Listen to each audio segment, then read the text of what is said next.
पूरी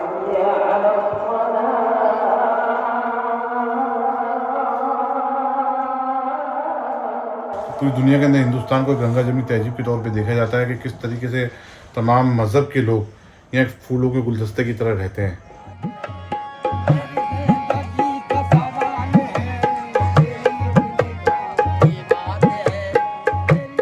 authentic evidence है ही नहीं उस बुक्स में। तो मंदिर तोड़ के बनाने की जो बात की जा रही है बिल्कुल बिल्कुल झूठी है, निराधार है, बेसलेस है। कोई इसका ऑथेंटिक प्रूफ नहीं है।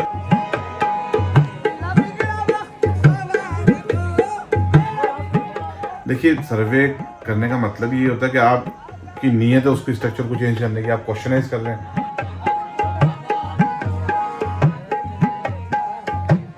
और यहाँ तक कि हमारे मोदी जी जब से 2014 में प्राइम मिनिस्टर बने, जब से लेकर आज तक उनकी चादर हर साल यहाँ बराह रास्त आ रही है।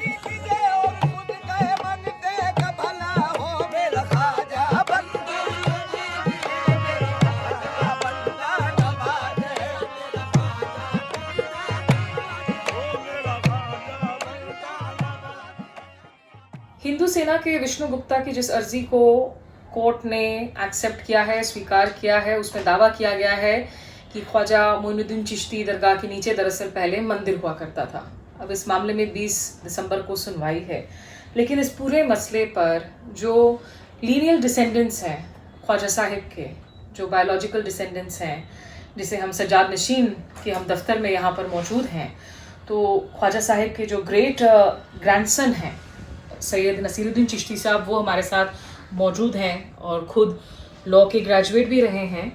आप लोग इस वक्त इस पूरे मसले में रिस्पोंडेंट नहीं हैं। कोर्ट ने जिन स्टेक होल्डर्स से इस वक्त रिस्पांस मांगा है उसमें आर्कियोलॉजिकल सर्वे ऑफ इंडिया, दरगाह कमेटी है, through ministry of minority affairs हैं। आप कैसे देख रहे हैं इस पूरे मसले को?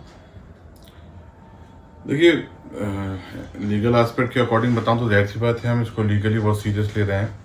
हालांकि मैं खुद भी लॉ ग्रेजुएट हूँ, लेकिन जो हमारे सीनियर्स लॉयर्स हैं, हमारा एक पूरा पैनल है ऑफिस का, चर्चा हो चुकी है। तो इसमें इंशाल्लाह हम लोग पार्टी बनेंगे और अपनी बात रखेंगे। फिलहाल उन्होंने जिनको 3 जो दूसरे हैं पार्टी उनको बनाया है, वो लोग अपना क्या स्टैंड लेते हैं, उनको अभी नोटिस जारी हुए हैं, उनको रिप्लाई देना है 20 तारीख को। एक न्यायिक प्रक्रिया है और प्रोसेस ऑफ लॉ है, उसको उसके अकॉर्डिंग ही डील किया जाएगा।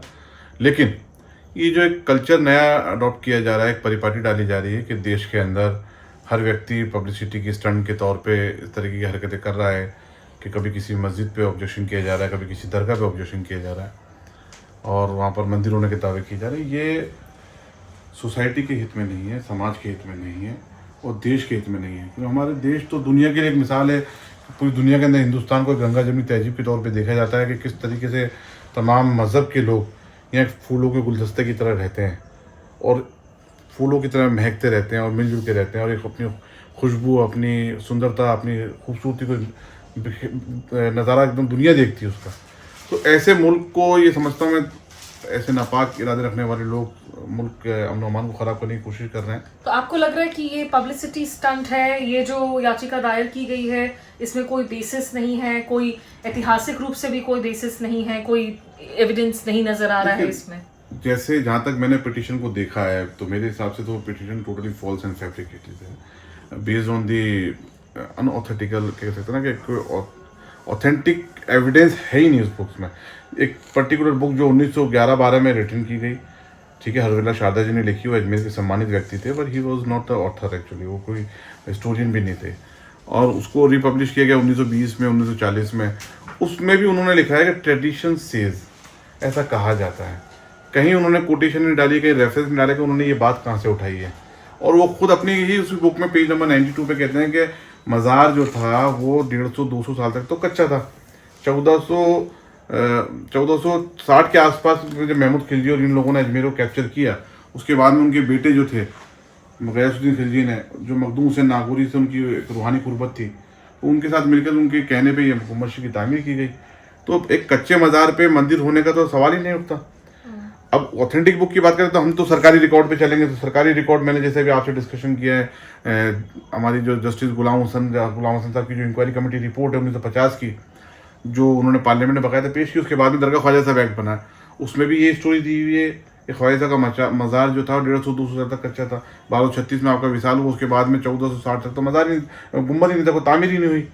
महमूद खिलजी के दौर में आए, महमूद खिलजी के दौर में ही क्या नाम है बुलंद दरवाज़ा बना। तो मंदिर तोड़ के बनाने की जो बात की जा रही है बिल्कुल बिल्कुल झूठी है, निराधार है, बेसलेस है, कोई इसका ऑथेंटिक प्रूफ नहीं है। उसके अलावा मतलब हेयरसे है, बिल्कुल, ट्रेडिशन से इसको अगर आप कोट कर रहे हैं किसी पुरानी किताब से कि ये कहीं सुनी बातें हैं और कोई भी आकर इस तरह से बातों को जो है आगे शेप अप करने की कोशिश कर सकता है as an argument in court. बिल्कुल, एक्चुअली मैं आपको बता था कि 850 साल का इतिहास एक किताब की बुनियाद पे चेंज नहीं किया जाता। गरीब नवाज के इंतकाल के बाद में इतने राजा यहाँ गुजरे, राजपूत राजा भी बहुत हुए हैं जिनकी अकीदत गरीब नवाज की बारगाह से जुड़ी रही, राजपूत। उसके अलावा मुगल आए, मराठा रहे, जयपुर, जोधपुर, ग्वालियर घराना तो बहुत करीब तरीके से जुड़ा रहा अजमेर से। जयपुर महाराज ने 42,961 तोला चांदी का जो कटेरा गरीब नवाज के मज़ार की चारों तरफ है वो चढ़ा है। तो उनके दिलों में ये बातें नहीं आई। राणा सांगा ने 2 बार अजमेर पे कब्जा किया, इतिहास में मौजूद है। उनके दिलों में ये बातें नहीं है। अगर ऐसा होता तो वो उसको उसी वक्त स्ट्रक्चर को चेंज करते हैं। ऐसी तारीख में कहीं मौजूद नहीं है। यहाँ पर तो वो ये बारगाह है कि अंग्रेजी हुकूमत भी आके झुकती थी। क्वीन विक्टोरिया का हौज है अंदर, पानी का आप देखिए। तो यहाँ पर सबने अपने अपने दौर में जितने राजा रजवाड़े हुए हैं, राजपूत हों, चाहे वो मुगल हों, चाहे अपने ब्रिटिश रूलर हों, चाहे मराठा हों, सब ने अपनी अकीदत का नजराना पेश किया और सबकी आस्था इस बारगाह से जुड़ी रही है। तो अब उनके दिलों में तो ऐसी बातें कहीं नहीं आई। एक ये जनाब आज पैदा हुआ है सिर्फ जो पब्लिसिटी के लिए, इनके दिलों में ये बातें आ रही हैं। तो ये सिर्फ समाज का माहौल खराब करने की नीयत है और एक देश में जो परिपाटी डाल दी जा रही है। ऐसे मौके पे हम लोगों ने हमेशा बयान को भी कोट किया, मोहन भागवत जी ने जो 2022 में नागपुर से दिया था। ये क्या जरूरत है कि हर मस्जिद में शिवालय ढूंढा जाए और क्या जरूरत है कि हर बार एक विवाद शुरू किया जाए। तो अगर मोहन भागवत ये बयान दे रहे हैं, फिर भी अगर ये हिंदू युवा सेना या कोई और सेना ऐसी बातें कर रहा है, क्या उनकी बातों का असर नहीं हो रहा है या गुड कॉप बैड कॉप खेल रहे हैं, ये क्या हो रहा है?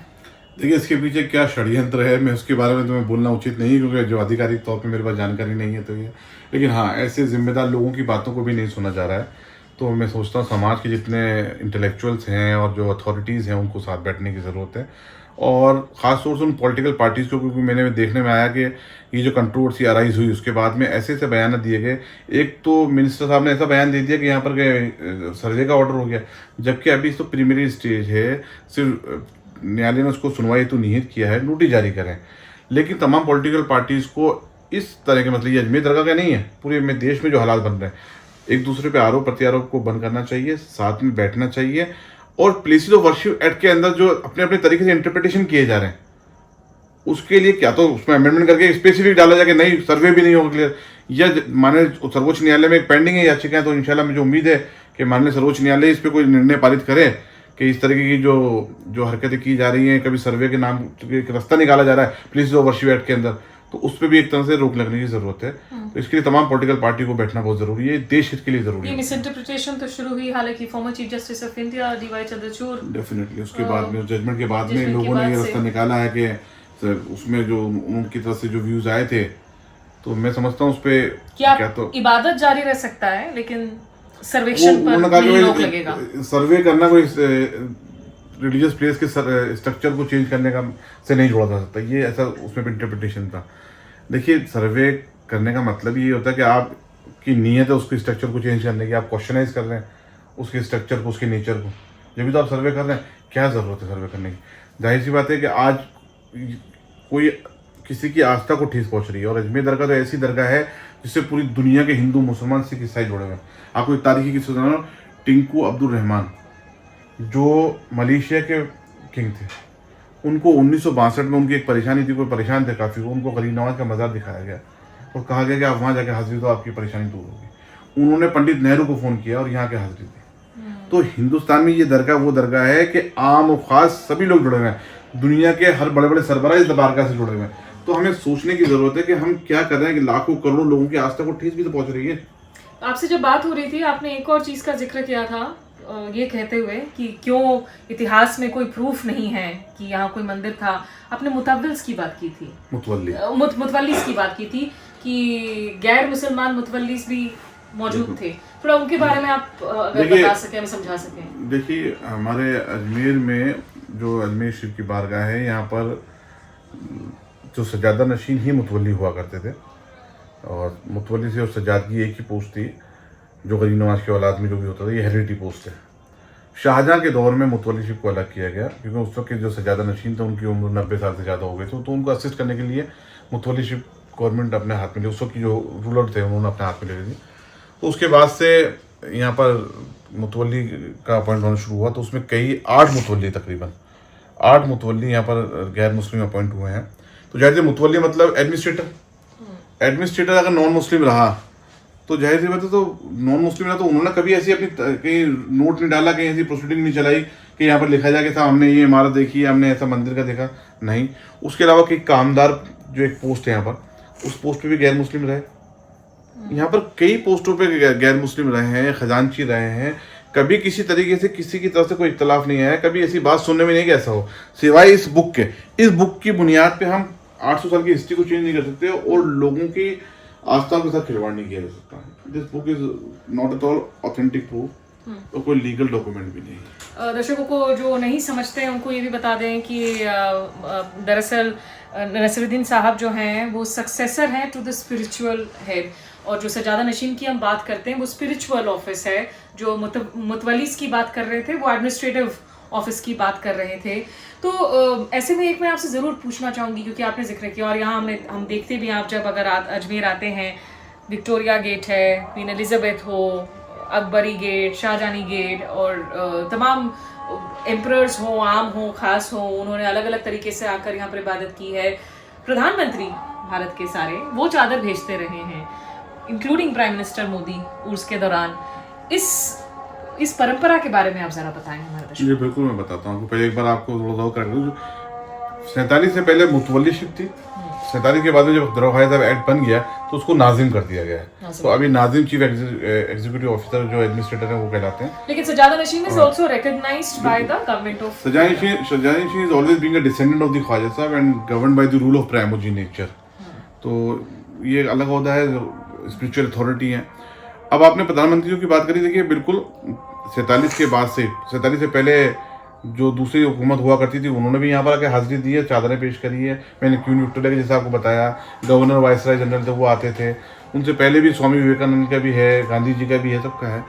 लेकिन 47 के बाद में जब हमारा कॉन्स्टिट्यूशन बना, उसके बाद से जब प्रधानमंत्री प्राइम मिनिस्टरशिप हुई, जब से लेकर आज तक जितने प्रधानमंत्री हुए हैं यहाँ पर साल में एक बार चादर भेजते हैं और बहुत ही मान सम्मान के साथ चादर आती है, उनका मैसेज आता है। और यहाँ तक कि हमारे मोदी जी जब से 2014 में प्राइम मिनिस्टर बने, जब से लेकर आज तक उनकी चादर हर साल यहाँ बराह रास्त आ रही है और बहुत अकीदत के साथ वो चादर भेजते हैं। बाकायदा एक बहुत अच्छा अकीदत के तौर पे उनका मैसेज भी आता है गरीब नवाज के लिए। तो ऐसी बारगाह जहाँ पर पक्ष विपक्ष तमाम राजनीतिक पार्टियाँ सब जुड़ी हुई हैं, सबकी चादरें आती हैं यहाँ पर। यहाँ पर आम और खास की सबकी चादर आती है, तमाम पॉलिटिकल पार्टीज की। यहाँ पर आपको बताता हूँ मैं, RSS की तरफ से इंद्रेश कुमार जी भी चादर भेजते हैं। तो ये तो वो बारगाह है जहाँ पर सिर्फ अमन और मोहब्बत का पैगाम दिया जाता है, मोहब्बत की बात की जाती है। यहाँ पर ये नहीं देखा जाता कि आपका मजहब क्या है, आप किसी भी मजहब के हो, आप जाएँ बाकायदा अंदर हाजिरी दें और आपको लंगर भी मिलेगा तो फिर मीठा मिलेगा अंदर देवों में। यहाँ पर इसका भी ख्याल रखा जाता है कि हर मजहब का आदमी आए तो हर मजहब का आदमी लंगर खा सके, यहाँ प्रसाद ले सके, वो मीठा प्रसाद है, ताकि उसमें नॉनवेज ना हो, ऐसे कोई दिक्कत नहीं हो, किसी को दिक्कत है को भूखा जाए ऐसे। हर धर्म का इंसान यहाँ पर आपको नजर आएगा, हर क्षेत्र से, सिर्फ भारत ही नहीं बाहर से लोग आएंगे। और ये बिल्कुल ही कहना गलत नहीं है कि अगर हम भारत को एक गुलदस्ते के तौर पर देखते हैं, भारत की विविधता की बात करते हैं और कम्युनल हार्मनी की अगर कोई सबसे बड़ी मिसाल है तो उसमें अजमेर दरगाह शरीफ की हमेशा बात होती है। ऐसे में आखिरी सवाल, आज की तारीख में जो कुछ अभी हो रहा है, ज्ञान व्यापी हो, संबल हो, अब हमें नहीं पता 20 तारीख को क्या होगा अदालत में। इस वक्त अजमेर में जो लोग हैं, जो बरसों से एक साथ को एग्जिस्ट करते रहे हैं, क्या उनके बीच में आपको लग रहा है कुछ टेंशन्स बढ़ रही हैं, तनाव बढ़ रहे हैं, और ये ओवरऑल भारत और भारत की भविष्य के लिए इस पूरे केस का क्या इम्पैक्ट पड़ सकता है? देखिए, पहले मैं अजमेर के लोगों से आपकी शुरुआत करता हूँ आपके आंसर की, कि अजमेर के लोग बहुत जिम्मेदार लोग हैं और इस वक्त पूरे देश के लोगों को अपनी जिम्मेदारी समझनी चाहिए कि हिंदुस्तान का एक जिम्मेदार नागरिक होने का सबूत पेश करना चाहिए। जो हो रहा है वो सही नहीं हो रहा है। लेकिन अजमेर की अगर आप बात करते हैं, अजमेर के हमारे हिंदू हजरात जो हैं, तो आसपास का जो आपने मार्केट देखा होगा, वहाँ पर उनकी ये आस्था है कि वो जो अजमेर जब अपनी सुबह दुकान खोलने आते हैं तो चाबी दुकान की जो गरीब नवाज की दरगाह की सीढ़ी पे रख करके लेके जाते हैं, फिर दुकानें खोलते हैं। तो यहाँ बहुत अमन अमान है, मोहब्बत है, पब्लिक आ रही है, ज़ायरीन आ रहे हैं, अपनी आस्था का नजराना पेश कर रहे हैं, इसमें कोई दिक्कत नहीं है। लेकिन मैंने पहले भी ये कहा कि देखिए जो 47 से पहले के जो मुकदमे चल रहे हैं, जो एक दूसरे की धार्मिक स्थलों को लेकर विवाद चल रहा है, उसमें जो भी अदालतों का निर्णय आया वो सबको मानना चाहिए, इसमें कोई दो राय नहीं है, सम्मान होना चाहिए न्यायालय का। इसके साथ साथ हमें नई परिपाटी जो डाली जा रही है कि नए नए विवाद शुरू किए जा रहे हैं, उसको सख्ती के साथ रोकने की ज़रूरत है। तो उसका मुकाबला करने के लिए समाज के सब लोगों को धर्म से ऊपर उठकर एक साथ आना होगा, एक साथ मिलकर के, क्योंकि देश के विकास के लिए भी ज़रूरी है। आज देश पूरी दुनिया के अंदर एक ग्लोबल शक्ति के रूप में उभर रहा है, और हमारे देश की देखिए हम इकोनॉमी के तौर पे हम लोग आज 5वें नंबर की सबसे बड़ी शक्ति हो चुके हैं, तीसरे नंबर इंशाल्लाह होने जा रहे हैं। तो ऐसे लिए देखिए ये तो एक बड़े बुजुर्ग कहते हैं कि जिस घर में शांति रहती है, मोहब्बत रहती है और एकजुटता रहती है, वो घर तरक्की करता है। और अगर घर से शांति खत्म हो जाए और एकजुटता खत्म हो जाए तो वो घर खराब हो जाता है, पिछड़ जाता है लोगों से। तो वही कंडीशन हमारे मुल्क की है। तो हम चाहते हैं कि मुल्क एक रहे, मोहब्बत के साथ रहें, मजबूत रहें। इन आने वाली नस्लों को हम ये विवाद ना देके जाएं कि धर्म वो मस्जिद के विवाद में उलझ के रह जाएं।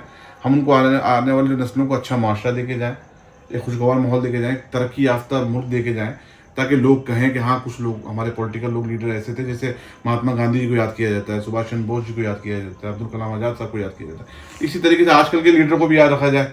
तो हम ऐसा मुल्क बना के जाएं कि जहाँ पर सब मिलजुल के रहें और धार्मिक विवाद तो कम से कम ना हो। बहुत सारे लोग ये कह रहे हैं कि आज इतने सड़कों पर जगह जगह पर कहीं मदरसे बन जाते हैं, कहीं श्राइन्स आ जाते हैं, ये दरअसल अतिक्रमण है, इंक्रोचमेंट्स हैं, इनको हटाए जाने चाहिए। देखिए जहाँ वाकई में अगर कहीं इंक्रोचमेंट हो रहा है, प्रॉपर इंक्वायरी के बाद में साबित होता है, तो जाहिर सी बातें गलत है।